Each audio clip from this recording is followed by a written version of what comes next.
Here and Now, the program featuring the news and interests of the African-American community. Here's your host, Sandra Bookman.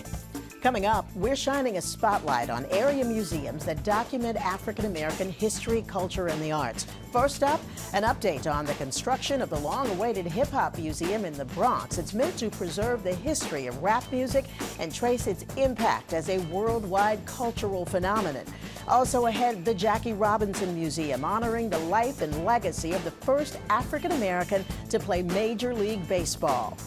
Also, grooming a generation, the history of a barbershop and beauty parlor, now designated a historical landmark in Southampton, Long Island, and the legendary Dionne Warwick on her return to where it all started, the world-famous Apollo Theater.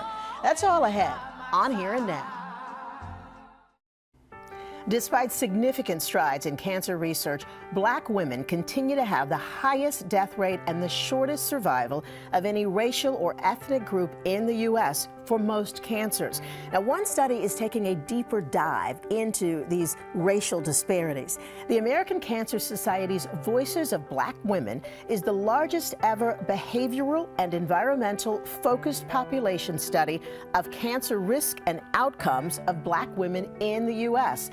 The aim here is to enroll more than 100,000 Black women across the 50 states, including New York. And joining us today is the study's co-principal investigator, Dr. Lauren McCullough. Thank you so much, Dr. McCullough, for sitting down with us. Thank you for having me. Now, so that I just said a mouthful, and I did understand what I was saying, but I'd like for you, if you will, to explain to us exactly what this Voices of Black Women study does. It's observational for the most part, right? We're not talking about any kind of medical treatment here. Absolutely. So it is not what we typically think about when we think about a clinical trial. We're not giving you a drug. We're not giving an intervention. What we are trying to understand is how the lived experiences of Black women impact both cancer diagnosis in terms of who gets more aggressive cancers versus less aggressive cancers, and how it impacts cancer survival. And so an observational study means that we be following women longitudinally over time and really getting all of our information through surveys. And my understanding is that this is really kind of personal to you. You've got some family history that made you even more in figuring some of these questions out, more interested in figuring some of these medical questions out. Yeah, so I really got into this space professionally because my father was diagnosed with cancer when I was just a sophomore in college. And he quickly succumbed to his cancer. He only survived 6 months. And while I was in classes learning about chemistry and physics, I really wondered, what did the environment have to do with this? He worked at a coin laundry, and there were all sorts of toxic exposures. What did his lived environment, how did that impact his cancer development and outcomes?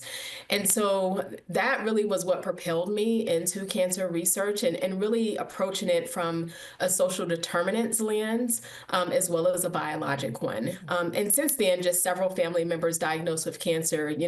It's not any specific genetic mutation that we've been able to identify. And so really understanding those lived and physical environments is really important. I know there are some people that will ask the question, well, why just Black women? Yeah, we've certainly been asked that question. And, the ACS has done these types of large scale studies for about 70 years with over 2.5 million people enrolled. And what we know is that they don't necessarily represent minoritized groups in the way that we would hope. So the largest representation is about 5%, and that's in the most recent Cancer Prevention Study 3. Those are good numbers, but those aren't the types of numbers that we need to be able to provide the details for this population on how to prevent and survive cancer. And so really by looking at large groups, minoritized groups, we can speak more. And Black women are just sort of an interesting group to look at, one, because of the intersection of both racism and sexism in driving health. They're an activated group. Over the last decade, we've seen lots of movements and shifts into taking ownership of our health and the health of our communities and families. And also, while we've made great strides in economics and even in politics, Black women really lag behind in terms of healthcare. Almost for every cancer that's out there, Black women have some of the worst outcomes. And so it seemed like a group that was certainly high priority, and a group that really needed new research data. And the study, you launched it in May. The goal, I said early on, was 100,000 women from all 50 states. How many women have you signed up so far? And also, do you have numbers for New York or New Jersey at this point, or Connecticut? Yes, so we have just under 3,000 women enrolled in the study across all 50 states. For New York specifically, there are about 260 women, I think 264 to be exact. And when we break down those numbers, we're really hoping New York can bring in just under 7,000. So we have a lot of work to do and ways to go, but we are confident that we will get all 100,000 women enrolled in the study and be able to do some of the scientific work that we're so eager to get started. And some of the other parameters for the study, you're focusing on a specific age group, 25 to 55 years old. Why that specific age group, and why is why is that 100,000 number or close to that so important in terms of what you learn from this study over time? Absolutely. So I'll start with the 100,000 number. It simply boils down to math, and having an adequate number of women who we project will get cancer over their life course. And so that's how we landed on the 100,000. In terms of our criteria for enrollment in the study, the lower end of that 25 seems really young. Most 25-year-olds aren't thinking about developing cancer.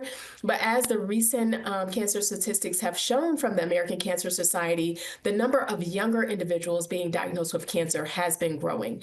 And so a lot of studies that exist today start at age 40 and go forward. So we know very little about what's driving cancer in this younger age group. And then the 55-year-olds, we really want to catch women before they start developing cancer, and the average age of cancer development is about 60. Okay, all right. I'm trying to figure out how down I should get about this since I'm falling outside the study range. Is it? You can share it in your circles. Yes, and I have at least 3 younger sisters who I think would be perfect for this. So you're going to watch these women, my understanding is for 30 years? Right, so it's a longitudinal study. The nice thing about these observational studies is that we will follow women for decades. And so as long as a woman chooses to engage with us, we will continue to ask about, their life experiences, physical activity, diet, all of those things, and experiences of cancer and other related diseases. Because again, cancer is a disease that develops later in life, we do hope that women will engage for decades, but really it's as long as a participant wants to engage with us. And so we'll keep our touch points to a minimum because we are asking you to stay in it for the long haul. All right, yeah, and honestly, I think, like you have pointed out, the longer you have that data to look at, the clearer the picture of maybe what's going on, you'll begin to have a good look at it. If I send folks to voices.cancer.org, can they sign up for the study there? Absolutely. The study is entirely electronic. You can do it from your laptop. You can also do it from your mobile phone. If you go to voices.cancer.org, there is a button to begin the enrollment process, which takes about 10 minutes. You can also go and look at our FAQs. I know a lot of women have questions about research and what we be doing. We want to be very transparent. And so there are lots of FAQs there to get your questions answered. And our study team is also standing by our email and our phone to take questions if you have lingering ones. Dr. Lauren McCullough, honestly, I'm anxious to see what you uncover. I think this is an extremely important study, and I too hope that you hit those numbers because it's best for all of us. Thank you so much for talking with us this afternoon. Thank you for having me and for amplifying the study. Okay, thanks. We'll be right back.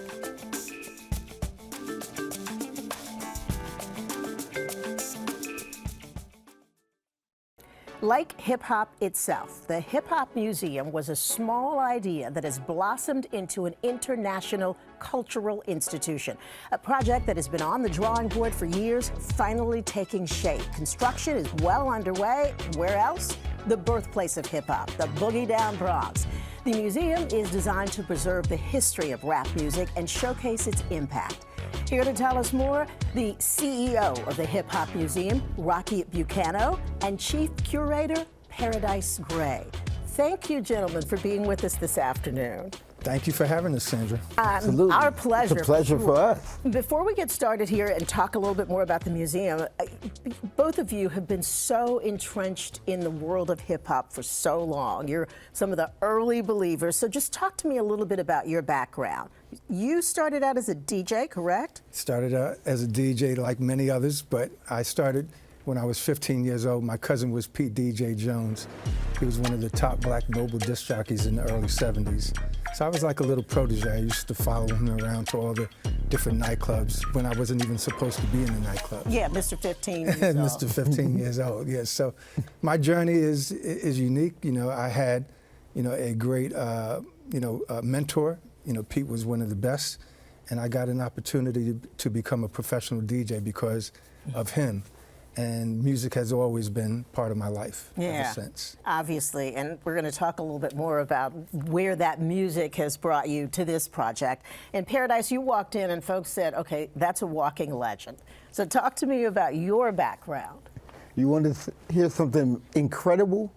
His cousin that mentored him, Pete DJ Jones, was also one of my early mentors. Okay. I grew up in Highbridge, and I grew up in the Bronxdale projects around a DJ named Disco King Mario, Pete DJ Jones, and a DJ named C.C. Howard. And back in those days, black men really cared about the boys in the community, and they poured so much information into me, and I really grew up loving that and participating in hip hop from that day. Yeah, and that love of hip hop, these decades of work, has brought you both to this point, the Hip Hop Museum.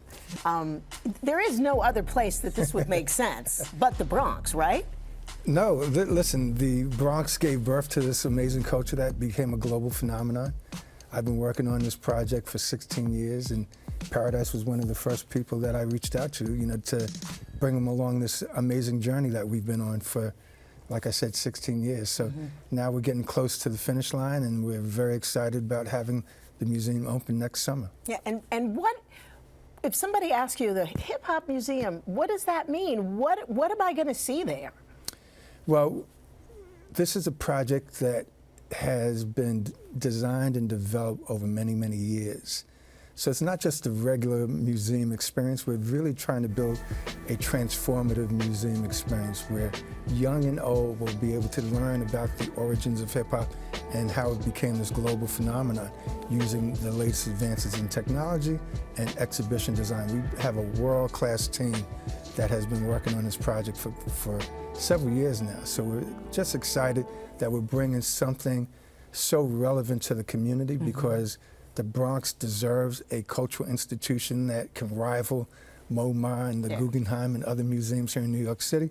So we're really excited about that. And hip hop has certainly proven that it can rival any, music tradition, quite frankly. It's sort of overcome, risen far above them in terms of popularity around the world. Paradise, I said at the beginning of the interview, you're the chief curator. So talk to me a little bit about some of the things that people might be surprised to see in the Hip Hop Museum.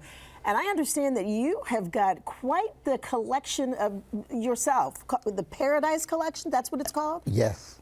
My good friend Pete Nice from Third Base is my curating partner, and we've lived a whole entire life immersed in hip hop culture. So we look for everything. We collect tickets, magazines, newspapers, all different kind of assorted things like Slick Rick's throne that he went on tour with and sat in that chair, the ruler. We have things like Coolio's bicycle that he took off on tour with.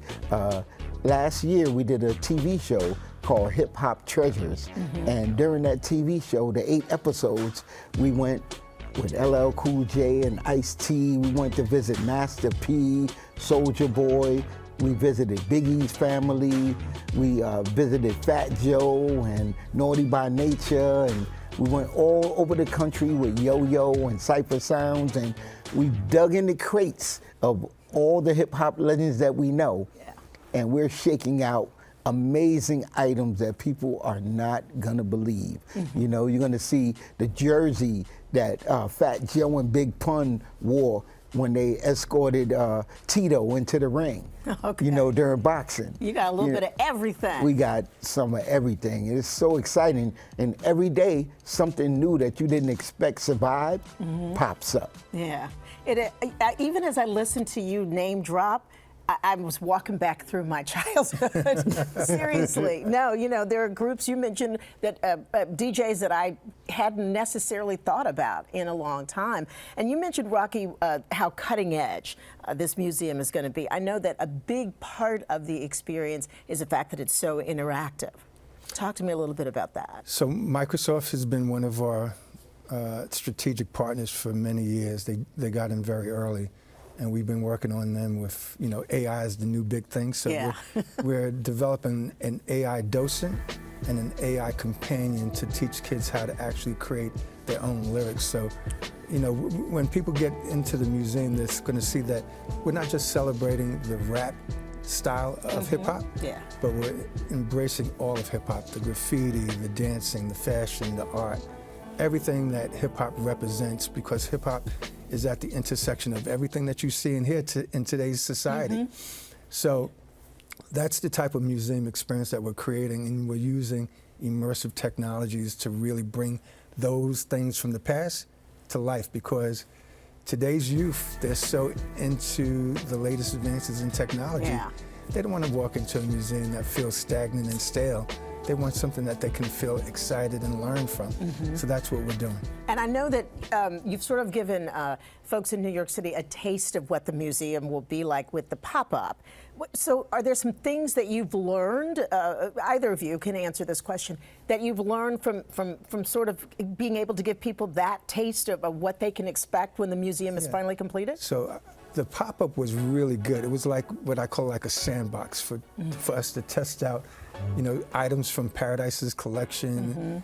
You know, so when people walked in there, they got a small sample of what to expect, but not the big, you know, kahuna kind of thing. And Paradise, were you happy to feel and hear the reactions from folks to what they saw?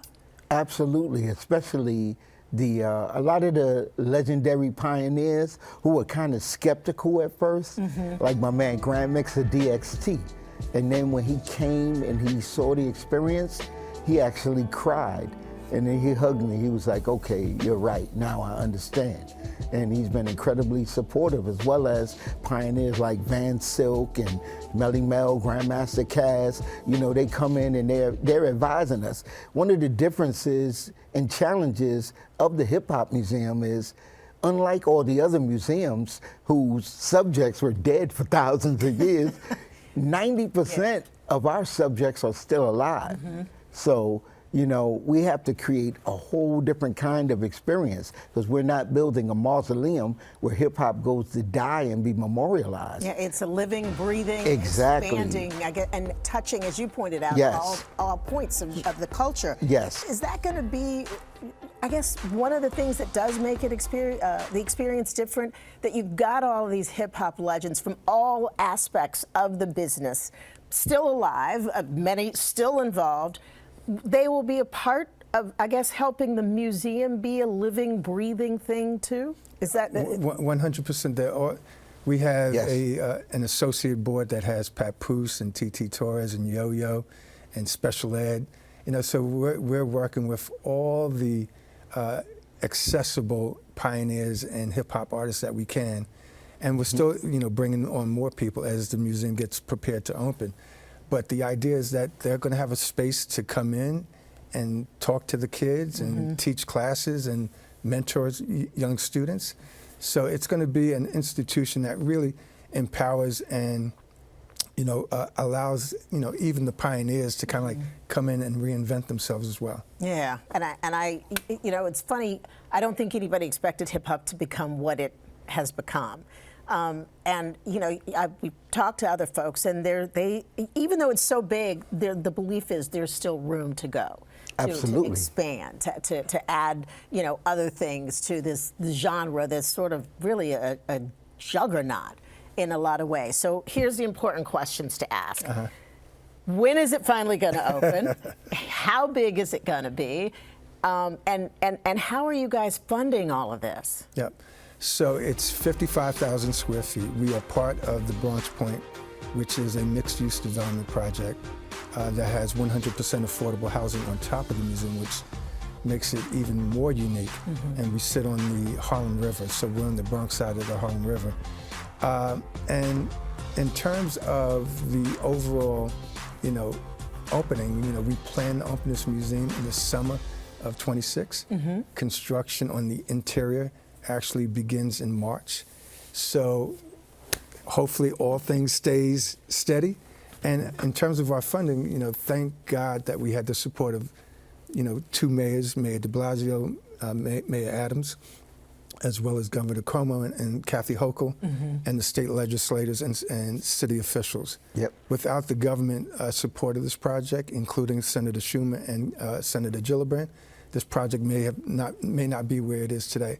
So we're really, happy and pleased that we've had so much support from our elected officials. And Paradise, I'm going to give you... But we still need more money. So we're going to be doing capital campaigns and fundraising. We're going to be working with today's current artists to raise funds. And we're going to find a way for every casual fan of hip hop to contribute also. So, and if I send folks to the website, thhm.org, they can find out some information about some of the exhibits that are going to be there, where you are in the work, and can you donate at that website? Yes, you can. Wanna, yeah. So we're in the middle, we're at the end of a $150 million capital campaign. So anyone can come in and participate in our final leg of fundraising. They can go to our website, and they can actually just reach out to us, via the website and learn more about the organization and how they can even volunteer and participate in the growth and development of this amazing project. Every dollar counts and everybody's welcome. Exactly, and no amount is too small. If you want to give it, we're going to take it. There it is. There it is. All right. The Hip Hop Museum, thhm.org. Thank you both for being with us this afternoon. This is really, we've talked about it for years. It is so beautiful that it is becoming a reality, and I cannot wait to walk through those doors for the first time. We can't wait to have you. Yeah, it's going to be Absolutely. fantastic. Thank you so much. The house that hip hop built. Cheer. All right. When we come back, celebrating the legacy of one of the most influential African Americans, Jackie Robinson, when we return. He broke baseball's color barrier, becoming the first African American to play Major League Baseball. Jackie Robinson's legacy is rooted in racial justice and economic equality, and his contributions are celebrated today at the Jackie Robinson Foundation and Museum in New York City. Here to tell us more is the Vice President of External Engagement, Ivo Filbert. So nice to meet you. Such a pleasure to be here today. What a great job. Oh, it's amazing. I mean, if your job every day is to make sure that people know about Jackie Robinson's amazing accomplishments and why they need to be so proud about that legacy, that's a reason to go to work every day. It is a reason to go to work, to be someone who's responsible for shepherding the legacy of Jackie Robinson and the impact he had just motivates me every day. Yeah, so the foundation and the museum, how does it go? The museum sort of falls under the foundation of the foundation. Correct. Yeah, you guys are doing a whole lot of stuff. So let's start with the museum. Opened in 2022, right? That is correct. Open to the public in September of 2022. And I think there are people that, when they think of Jackie Robinson, obviously you think number 42 and you think about baseball, but there's so much more to his story? So much more. When you get to the museum, we know everyone knows the story of 42, Jackie the baseball player, but what they don't know is his entrepreneurial endeavors. They don't know about his activism. They don't know about his the family stuff. So we really tell a lot about those stories, but not just about Jackie, but also about Rachel Robinson. I think she might have been as tough as Jackie, if not tougher. Well, if you ever listen to Jackie, he always said we, because he recognized he was in this fight with Rachel. Yeah. It's a beautiful story, and I had the pleasure of meeting her, and just a beautiful, absolutely beautiful woman. Beautiful woman. 102? 102. Yeah. About to turn 103 in July. And I guess that a long life well lived, and I think she believes she was instrumental in making this museum a reality. Absolutely. She started the foundation in '73 after Jackie's passing, and then of course she wanted to see a museum that really perpetuated the legacy of Jackie Robinson. Yeah, so if we're talk to me about some of the current exhibits. Oh, absolutely. So we have some amazing things in there. We have Jackie's Rookie of the Year award that he got in 1947. Now, was that the first Rookie That of was the the Year very award? first Rookie of the Year award. And then of course it was renamed the Jackie Robinson Award many, many years later. We have that. We have a Game 1 jersey and bat from September 1947. We have a 1955 World Series ring. We have Jackie's military uniform in there. We have his Kansas City Royals uniform from the barnstorming team in California he played on before he went to the Dodgers. So we have a lot of great exhibits in there. We have 4,500 artifacts that we're going to be rotating throughout the museum. All right, so you can visit anytime. Anytime. And be able to see something fantastic. Absolutely. And also part of the museum, my understanding is that you host public programs as well. We certainly do. Like next week, we have an amazing program coming up. It's Leveling the Playing Field, Women in Basketball, which is the third of a series of programs we did. We did women in baseball, we did women in soccer, and now we're doing women in basketball. We have Sheila Johnson is going to be on the panel. We have Melissa McGee, who is the Chief Marketing Officer for the Atlanta Hawks and State Farm Arena. We have the Chief Brand Officer for the New York Liberty. So we're really excited about this program. Yeah, it sounds great. And also timely. Last year was a fantastic Absolutely. year for the WNBA. So let's talk about the foundation and all that it does. One of your great programs, you offer scholarships. We do. We offer scholarships to deserving students. It's a 4-year scholarship where they get up to $35,000 over 4 years to help them, again, to afford the cost of school. But it's not just about the money. We provide development to them over the 4 years while they're in college. One of the signature programs that we do is our Mentoring and Leadership Conference every year in March. We bring all 242 of our scholars to New York for 4 or 5 days of development. Why was that an important component for Ms. Robinson, the scholarship? And as you said, it's not just about the money. There are other components that go into helping build a strong and successful young leader. Absolutely. Well, education was always, Rachel and Jackie's thing. They wanted to make sure that their kids and other kids got educated. So early on, our tagline was, education is our pitch, right? And we've continued that. So upon Jackie's death, she decided to start the Jackie Robinson Foundation. And it really, one of the signature things that happened at our Mentoring Leadership Conference is what we call family time, where we put the students in groups to talk about what's happening in their lives on their campuses, no matter where they go to school. And that's such a powerful event. We continue that even with our alumni conference, where they get a chance to sit around and to share what's happening in their world, so they can support each other. When people visit the museum and they see these, artifacts from Jackie's life, we said it's just not about the baseball, even though that may be the way most people became aware of him. What do you want them to walk away with? You're looking at the ring, you're looking at the other things. I mean, and he, after baseball, he was a successful businessman. Absolutely. It's just, there's so many facets of his story. What do you want them to walk away with? We want them to recognize that Jackie Robinson was more than a baseball player. And Jackie Robinson also utilized his notoriety as a baseball player to really make a difference in the lives of others. right? So when you come to the museum, we actually start with the main gallery that focuses on his military career. It focuses on his activism. You know, so we have his Spring-On Medal from the NAACP in the museum. We focus on his entrepreneurial efforts. So people didn't know. Jackie owned a clothing store in Harlem. Jackie helped to found Freedom National Bank when blacks couldn't get mortgages and loans. So we talk about all of that in the main gallery. The sports gallery is in the back of the museum. And again, we talk about Jackie's sporting career from high school all the way through college, and then of course his professional life. And then we also have our pop culture gallery, where we show people that Jackie was a brand, right? Magazine Before covers. we even knew what that word meant, right? He was on the Wheaties box. You know you've made it when you're on the Wheaties box. So we want people to know that Jackie was multifaceted, not just a baseball player, but Jackie used his fame and notoriety to make a difference. You know, and one of his famous quotes, of course, is, "A life is not impactful except in its impact on other lives." Jackie lived that every day. Yeah.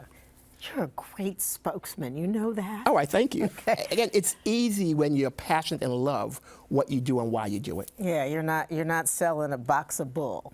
I certainly am not. Exactly. No, I probably shouldn't have said it, but you know what I'm That's okay. talking about. So the museum is located at 1 Hudson Square, 75 Varick 75 Varick Street. And when is it open? Admission cost? Absolutely. So it's at the corner of Canal and Varick, 75 Varick Street. It's open to the public Thursdays through Sundays, 11 a.m. to 6 p.m.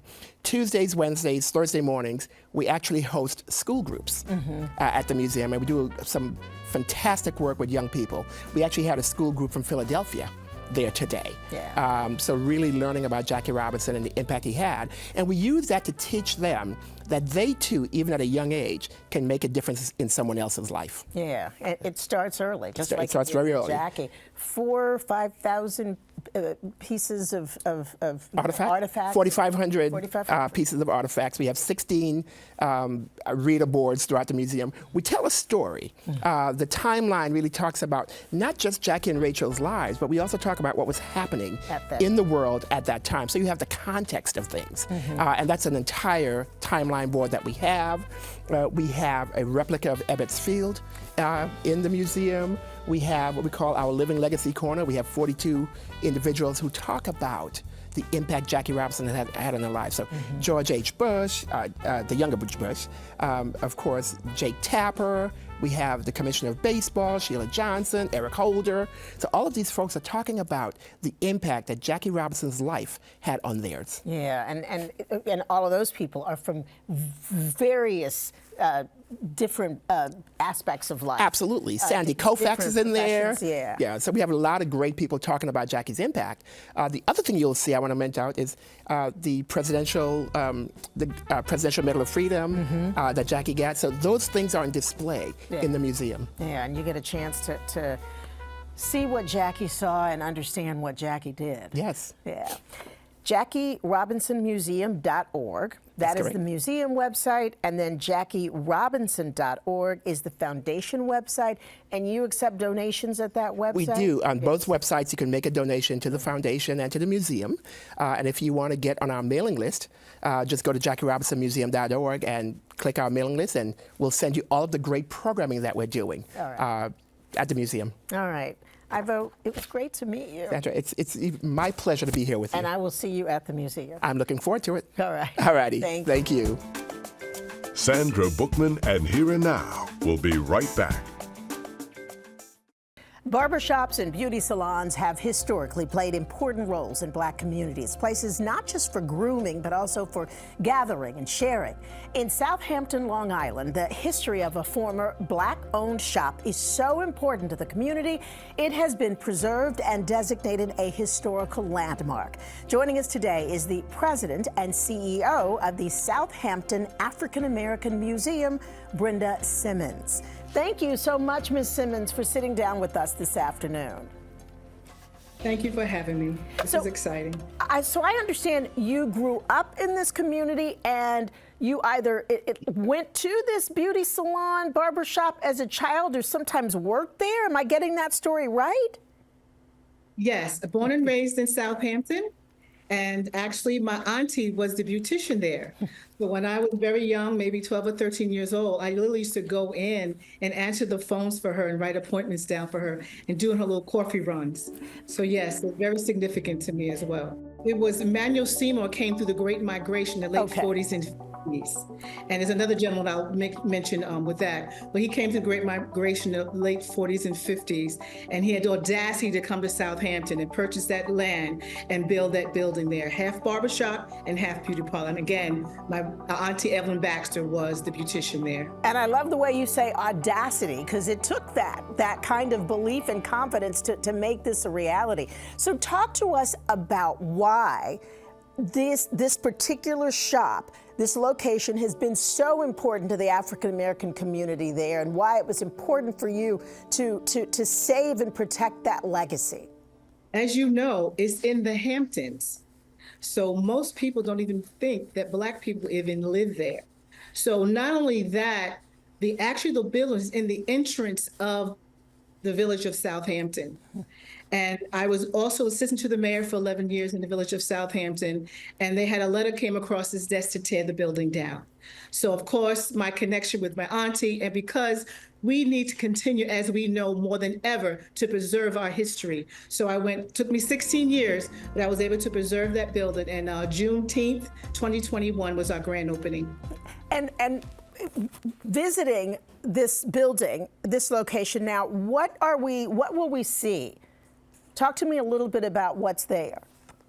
What you would see first when you would enter, you would see a beautiful, beautiful mural made by David Martin from the Shinnecock Reservation. And that mural depicts the Great Migration, the history of the beauty parlor, the barbershop, juke joints, and Pierce Concha, the gentleman you mentioned earlier, who was born in Southampton as enslaved, and he became not only a famous whaler, an entrepreneur, and a philanthropist.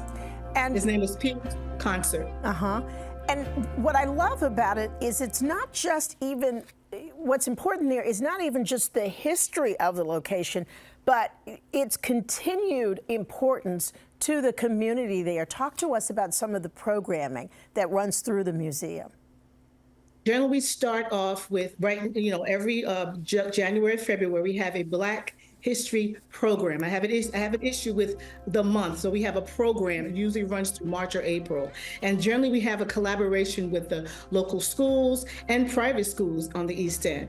And then generally in May we have our opening Memorial Day weekend, and then we have our Juneteenth event, and then July we have Art and Soul, and that also has different artists come.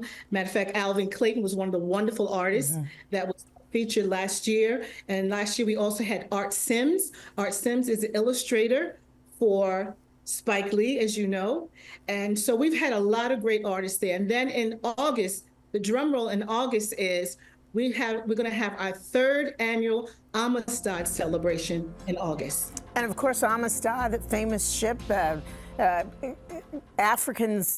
enslaved Africans went to court and actually won the right to go back to their home.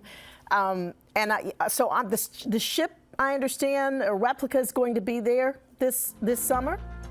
Yes, and it was actually there last summer for the first time.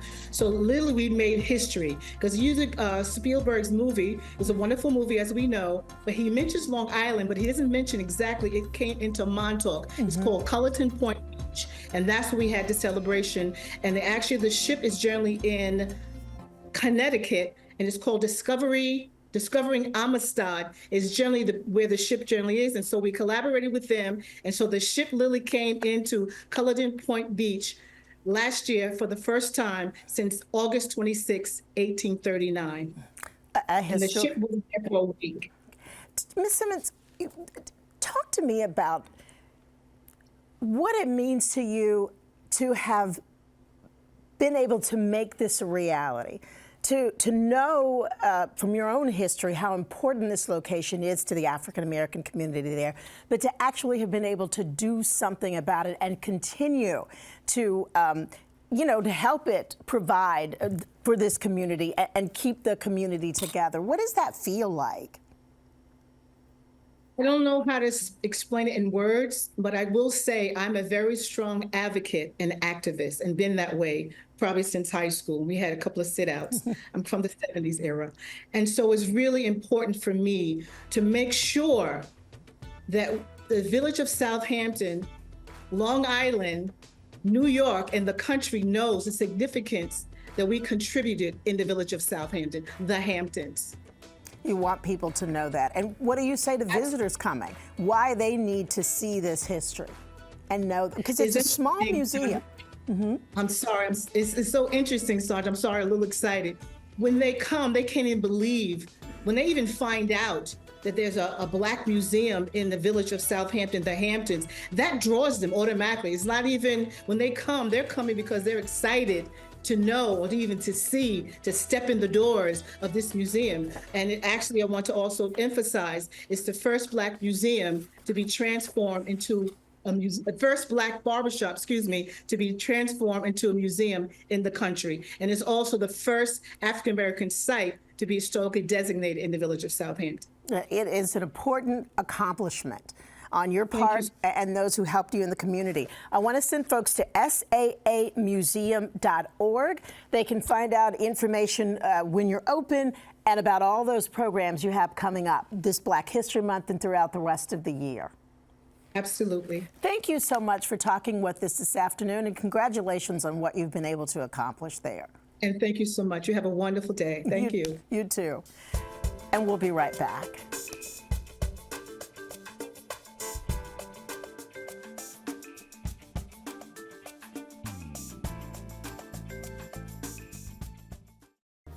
She is a 6-time Grammy Award-winning music legend. She has sold over 100 million records and last year was inducted into the Rock and Roll Hall of Fame. As we celebrate National Black Music Month, she will be taking center stage where it all started, the Apollo Theater. It is our pleasure to welcome back the one and only Miss Dionne Warwick. Hi. We love having you here. We really do. There's a buzz in the building. Lee Goldberg running over to get a picture and just see you in person. Yeah, it's wonderful. It's wonderful. You get tired of that adulation ever? No, never. How could you? Now, I know the Apollo was kind of where things really got started for you. Sure did. That's the first place I ever worked. You were 17 when you hit the stage there. Do you remember? Oh, what it felt like? Absolutely. You know, to know that you're standing on a stage that the icons of our industry stood, and then to be embraced by those very same ladies. Oh my God. Yeah, it's an exciting time. You know, the show we're doing on the 27th is completely different than anything anybody ever expected from me. And I think it's going to go over very well. We had a wonderful tour in Europe with it. They loved every second of it. And it's about me. Yeah, you know? Well, of course, you are Dionne Warwick. You are now one of those icons that grace the stage. Yeah, you do. Yeah, you do. No, really. Why are you being modest today? No, I'm not being modest. I'm being honest. That's what I'm being. You know, when you don't mention my name in the same breath as Ella Fitzgerald. Oh, yeah, you don't do that. Okay, I will not let you do that. Okay. Or Lena Horne, or Diane Carroll, or any of those ladies that put their arms around me. That I'm still standing on their shoulders. Although mine are getting a little broader now, which will welcome those that want to stand there. But I'm very, very happy to be the last show that's going into the Apollo. They're going to close it to renovate. For the renovation. And I'm you know, it means an awful lot to me that, you know, I'll be, this is it, y'all. Well, I think you're the perfect person to have on that stage. What is different about this show than what maybe people who have seen you in concert in the past have seen? Oh, first of all, I'm not going to be singing for 90 minutes. That's the first thing. I will be talking an awful lot. You'll be seeing film. It's a show to get to know me, really get to know me. Yeah, beyond just the lady in beautiful gowns with the beautiful voice. Exactly, and that also is to quell, oh, I thought, Oh, didn't you? You know, those kinds of things. You'll get the real deal from the real deal, me. And how comfortable, you know, you've done this show, you said it went very well in Europe. When it was, the idea first came to you, or you started talking about it with your folks, how comfortable were you with the idea of sharing so much of yourself beyond the voice on stage? I didn't have a problem with that at all. You know, it was basically to give people a look at me, the real me. Yeah. And that's what they're getting. You know, it's not a Q&A. Nobody's going to ask me questions. I have someone doing that, where I will be giving you stories regarding around what is being asked. But it's also, you know, after the show, you know, you run into people that were sitting and say, I didn't know. I said, and that's why you're here. Exactly. That's something you obviously wanted to know. And that's what it's really about. Yeah, and I understand your son will be joining you. Damon will be asking me all those questions. And So he knows what not to ask. Oh, he knows, and what to ask. Yeah. Were there some things that you share that you thought that surprised you that you were okay with sharing at this point in your career? It's no problem with me. There's nothing I've done or will do that I can't share. You know? Yeah. And it's very easy. My grandfather used to tell me that all the time. Boy, you sure know how to tell everything, don't you? Yes, sir, I do. You know, but that's the part of me that I kind of enjoy. Yeah, well, you know what? You don't have to be thinking about, well, what did I say last time? Because Exactly. what I said the first time was the It's way the way it is. The way it is. So your songs, I mean, you have so many beautiful songs. You're not, as you said, going to be singing for 90 minutes. Was it difficult to choose what songs to perform, or do you rotate on different nights during the show? I do different shows, different songs every other night. Yeah. But the majority of the ones that I will be doing are the ones that people, first of all, know me for and expect me to sing. So I guess I have no choice there. Do you ever get tired of singing some of those songs? Never. You don't argue with success. You never argue with success. And I've been truly blessed. I really have. You know, when people come up and tell me, that song helped me through this. That song I had when my baby was born. And that song was the reason that my daughter's named Dionne. Yeah. You know, there's just so many beautiful songs, but words that come along with those recordings that become favorites of people. Did you ever, in your wildest imagination, that 17-year-old girl on the Apollo stage, you know, even envision the life, and especially the professional life that you ended up having? Never. I gave myself 5 years when I recorded. Really? I mean, there's 5 years. I said, well, 63 years now. That goal really, what happened to 5 years? The growth has been something I've enjoyed doing. You know, I've first of all, being embraced by those particular people that really put their arms around me and made me whole. But just being able to be me, you know, I've always been Dionne. Yeah. In fact, my friends tell people, if you don't want the truth, don't ask Dionne. Unless you want to know. That's right. Because she's going to tell you. Oh yeah, you know, don't ask me if you don't want to know. I think that's a nice warning. Indeed. And I've always known that about you, that you were not going to lie or sugarcoat. You know, I'll tell you something. My grandfather told me many, many years ago, I told a fib, okay? He said, why did you tell a fib? I said, I don't know. He said, well, let me tell you this. You don't have to tell fibs or lies when the truth is available. That's true. I never forgot that. Yep, and you don't have to remember what you said because you weren't telling the truth the first time. Exactly. Around. So, June 27th, exactly. the Apollo Theater. And if I send folks to DionneWarwick.com, they can find information about tickets. Yes, they can. They can go to the Apollo Theater as well, their website. If they listen to the radio, they're going to hear me yakety about it. You know, but I would never describe your conversation as yakety yak. No, it's something I think those who have been following me will enjoy. Yeah. So come on out and have some fun because we do giggle a lot. Yes, You are really good at laughing at yourself. Oh, yeah. Yeah. That's easy to do.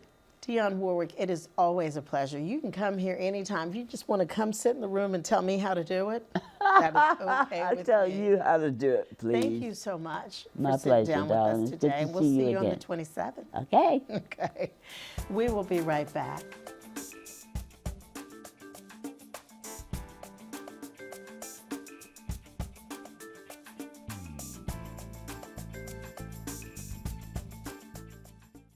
Thank you for joining us on Here and Now. If you missed any portion of today's show, you can watch at abc7ny.com/hereandnow or listen to our podcast wherever you subscribe.